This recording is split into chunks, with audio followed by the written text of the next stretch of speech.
गरीब की शादी। शशि की सौतेली माँ ने उसकी शादी की तो बड़े घर में, लेकिन पति कोई काम न करता।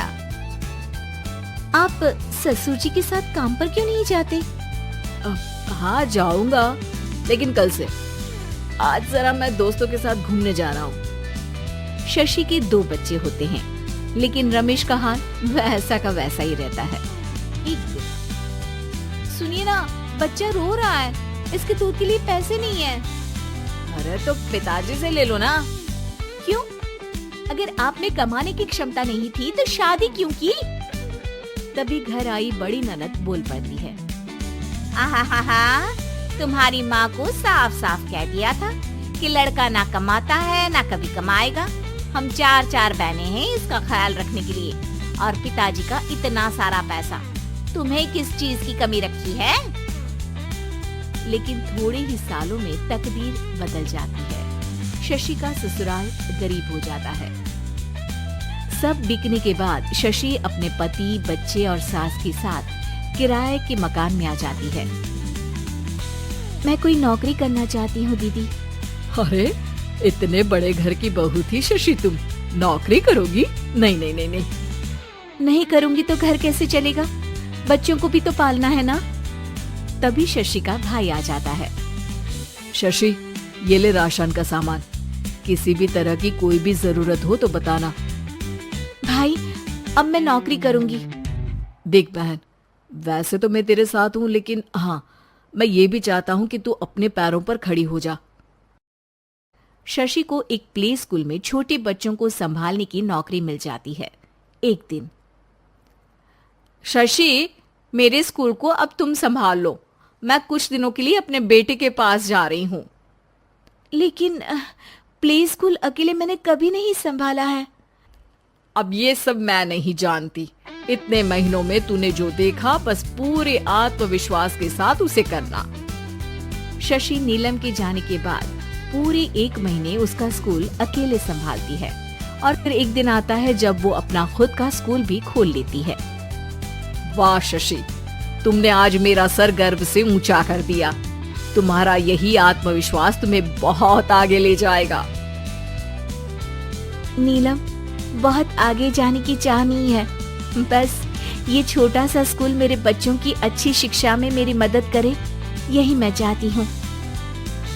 शशि थोड़े थोड़े पैसों से ही अपना परिवार पाल रही थी। एक दिन उसके घर उसकी बड़ी ननद आती है। अरे भाभी, घर में कूलर तो लगा लेती, मेरी माँ को कैसे पंखे में लिटा रखा है।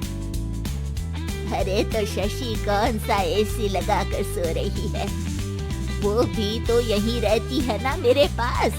ज्यादा यहाँ आकर मेरी बहू को परेशान न किया करो। हाँ, मुझे भी शौक नहीं है इस छोटे से घर में आने का। मैं तो बस ये बोलने आई थी कि मेरे बेटे की शादी है तो ननिहाल का जो नेग होता है वो ले आना। हाँ, जितना बनेगा कर देंगे, और ना हुआ ना तो वो भी नहीं करेंगे। तभी शशि बोल पड़ती है। अरे नहीं माँ जी, रीटा घर की बेटी है, उसके ससुराल वाले उससे शादी पर पूछेंगे कि मायके से क्या मिला। रीटा, तुम मुझे सामान की लिस्ट भेज देना, मैं पूरी कोशिश करूंगी कि तुम्हारी हर डिमांड को पूरा करें।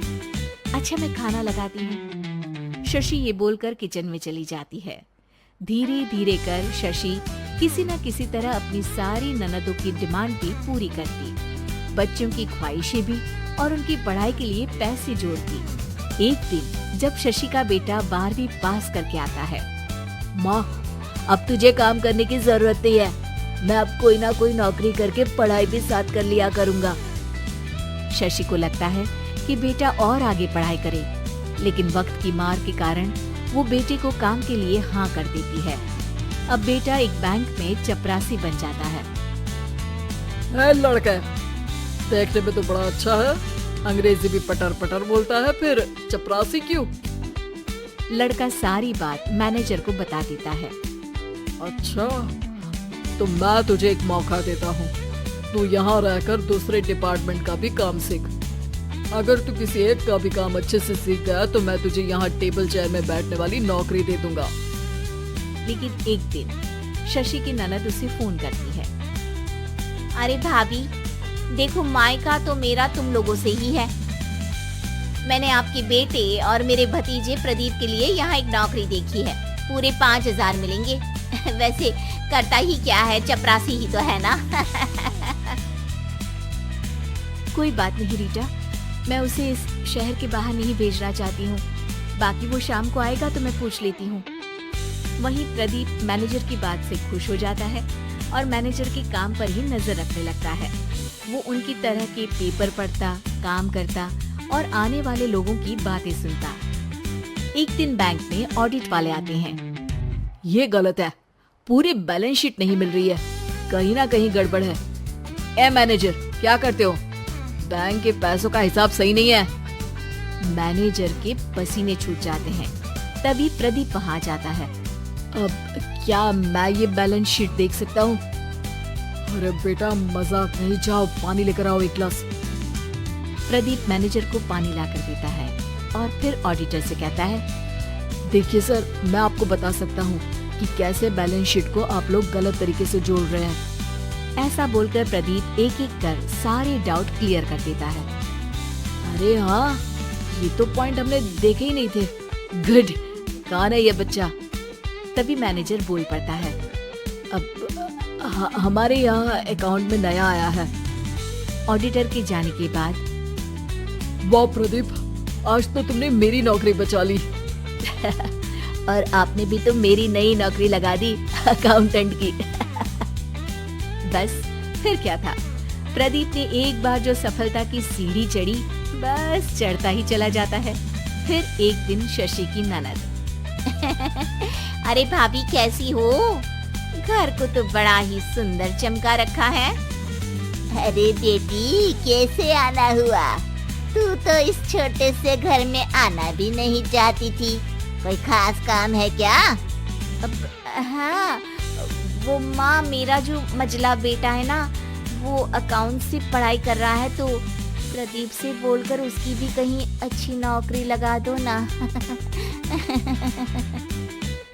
सास और शशि समझ जाते हैं कि कैसे पैसे आते ही लोगों के बात करने के तरीके से लेकर रिश्ते निभाने तक में बदलाव आ जाता है।